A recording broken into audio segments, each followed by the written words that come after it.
Okay, so for this problem, we're given a sequence and we're given the term generating formula for the sequence. We're trying to determine if it's geometric or arithmetic.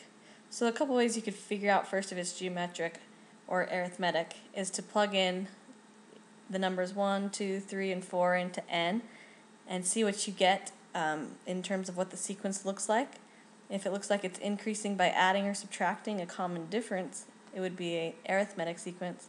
If it looks like it's being multiplied by a number to get to the next term, then it would be a geometric sequence. This one, when you see a number being raised to a power, you can pretty much assume it's going to be geometric. And so in this case it is geometric, and the common ratio is 10/11ths. So I've just found out what the first term would be. A sub 1 is the first term. That would just be 10/11ths to the 1 power, which is 10/11ths. And then the next part of the problem asks me to find the sum of the first 50 terms. So to do that, you're going to need to know the summation formula for a geometric sequence.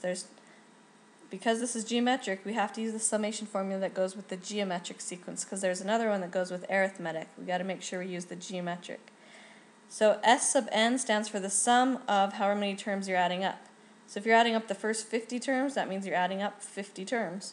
So you're going to find S sub 50. So in our case, wherever there's an n, we're going to put a 50 in that n spot.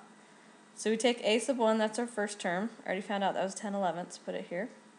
Multiply it by 1 minus the ratio, which we said the ratio was also 10/11ths, to the n power, which we said was 50 because we're adding up 50 terms. The first term through the 50th term is 50 terms, divided by 1 minus r. Again, r is 10/11ths.